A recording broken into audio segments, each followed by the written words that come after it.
few moments later.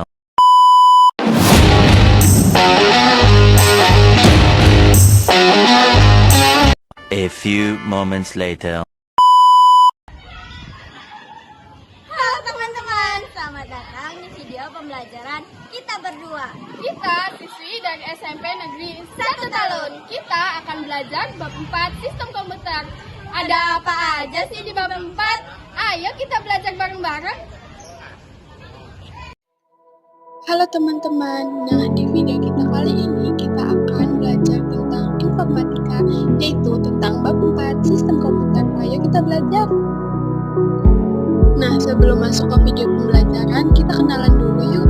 Nah, anggota yang pertama ada Desi Maharani, dan yang kedua ada Koja Jabira. Salam kenal ya. Nah, ayo kita belajar. Yang pertama, beberapa hal yang dapat dijadikan sebagai praktik baik dalam memanfaatkan komputer, yaitu yang pertama, pentingnya menjaga kebersihan komputer. Yang kedua, menggunakan komputer dengan baik. Yang ketiga, tidak makan dan minum di dekat komputer. Yang keempat, mencegah kabel berantakan. Yang kelima, bahaya memegang atau memasukkan jari ke lubang pada perangkat komputer yang sedang menyala. Yang keenam, mematikan komputer setiap selesai. Dan yang ketujuh, posisi duduk yang baik di depan komputer. Yang kedua, cara kerja komputer. Ketika komputer pertama kali dinyalakan, akan terjadi proses pengecekan seluruh hardware yang dilakukan oleh BIOS, Basic Input Output System. BIOS tersimpan di ROM Read Only Memory pada motherboard. Booting adalah proses yang terjadi jika komputer pertama kali dinyalakan sehingga sistem operasi dapat berjalan.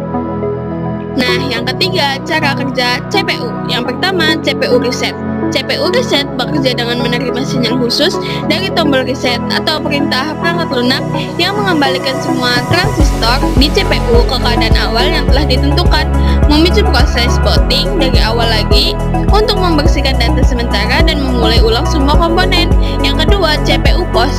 CPU pause atau power on sleep test adalah proses diagnostik yang dijalankan BIOS saat komputer dinyalakan untuk menguji fungsi komponen hardware dasar seperti power supply, CPU, memori, dan controller 1 atau 0.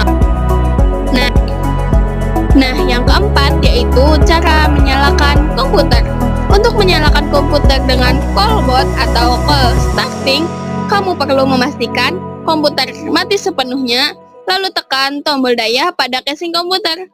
Untuk menyalakan komputer secara warm atau warm boot, kamu perlu memilih opsi restart dari menu sistem operasi atau menekan tombol kombinasi Ctrl plus Alt plus D lalu memilih opsi memulai ulang. Lalu yang kelima, tiga komponen CPU. Yang pertama, control unit atau CU, berfungsi mengendalikan semua perangkat atau hardware. Yang kedua, register, tempat penyimpanan kapasitas kecil dengan kecepatan sangat tinggi dan berfungsi menyimpan data sementara yang sudah diproses oleh CPU. Yang ketiga, aritmatika logic unit atau ALU, berfungsi mengolah data dan logika, dan aritmatika merubah sinyal input menjadi tampilan output.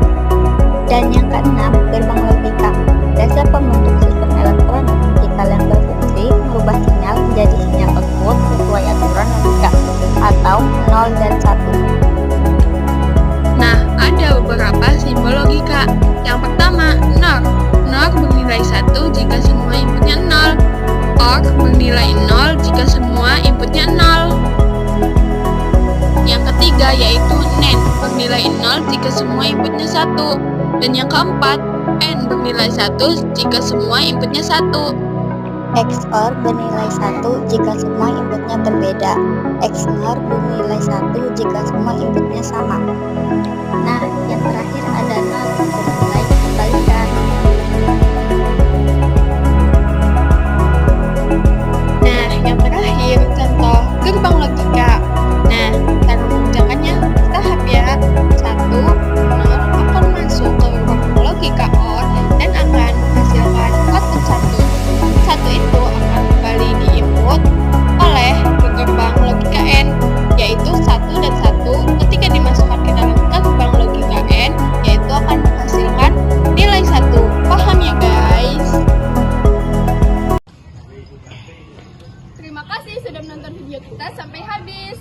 lupa like, comment, and subscribe. Sampai jumpa di video kita selanjutnya. Bye-bye!